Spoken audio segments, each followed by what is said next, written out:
So I have tons of good stuff to talk about today with the Cleveland Guardians as they complete their sweep, beating the Angels 4-2. They have absolutely dominated that team over the last 20 years or so. I think the record's like now 33-4. Maybe it's a little bit lower than that, but it has been crazy. It is unbelievable how good they have been against this team. Today it was Parker Messick on the bump. Messick didn't actually have it on today. He was struggling to find his stuff. He talked about it post-game how he just had no feel for his pitches despite having a great bullpen session before the game. Sometimes that's just how it goes. You have to navigate through it, and he did. He weathered the storm and only gave up 2 earned runs the entire game. It all came in 1 inning. Besides that, he was pretty solid. You could tell he was struggling a little bit to paint the corners. Everything was just a few inches off, but besides that, he had a great day. No complaints out of me. Rick Manning was talking about during the game how Mike Trout was one of Parker Messick's favorite players growing up and how he still has him on his MLB The Show roster, so that's pretty cool. I couldn't imagine what it's like pitching against your favorite player. Mike Trout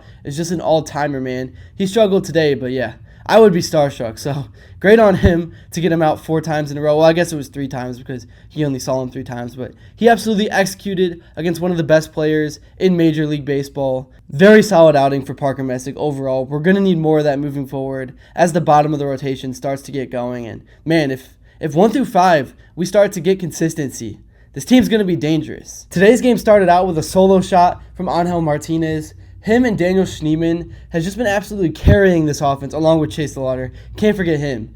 But Angel has been absolutely tearing it up over these last few weeks. Same with Schnee. That swing was so pure, man. I got it on video. The crack of the bat up close, man. Oh, I just love baseball. I also really like Stephen Vogt putting Angel in the leadoff spot. I think Stephen Kwan's about to lose that role. Again, I know Stephen Kwan's going to bounce back. He's not a 215 hitter. He's better than that. But I don't know what's wrong with him, man. He's got to get going. He's got to find something because right now hitting 215, he can't be in that leadoff spot. He just can't. It's affecting this team negatively.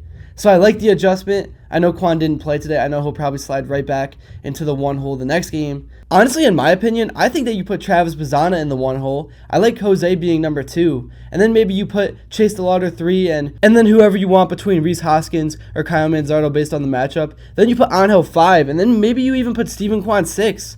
I wouldn't mind moving him down. He's not being productive and he's not getting on base, and that's what leadoff hitters are supposed to do. So I just don't see the point.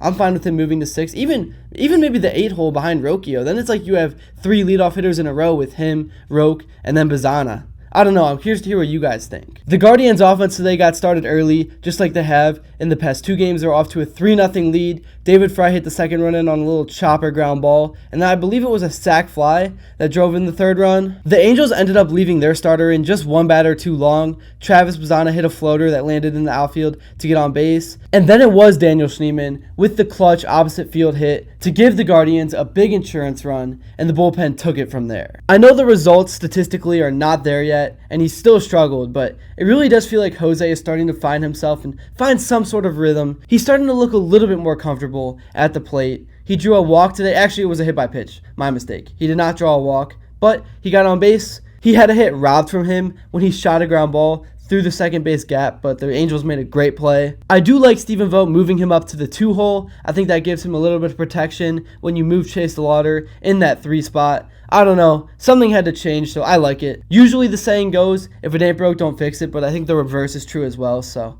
we'll see what happens. But for now, for the next few weeks, I like Jose being in that 2 hole. It worked just fine today. Brian Rocchio today struggled at the plate, but he made a leaping grab in the early innings defensively, so he always finds a way to make an impact one way or another. And overall this season, he's been one of the better hitters on this team, so can't really complain. You're going to have off nights. That's what we saw today. Eric Sabrowski made a huge defining pitch against Mike Trout with 2 strikes with the tying runner on. It was just absolutely nasty. Hit his spot perfectly. Mike Trout tried to challenge it, but ABS said that it was a strike, and that pretty much wrapped things up for the Angels. I saw one article from a Cleveland reporter writing about how the Cleveland Guardians are like a used Toyota Corolla. It's not the best looking car. No one wants to drive it, but it's so reliable year in and year out. It doesn't matter how many miles you put on it. It always gets you where you need to go, and that really does describe this team. And Rick Manning was laughing and joking about that during the broadcast as well. So yeah, Guardians sweep the series. They moved to 24-21. They still hold on to first place in the AL Central. That's my recap. That's all I got for this video. Thank you all so much for watching. Let me know what you would like to see next. And until then, I will see you all later.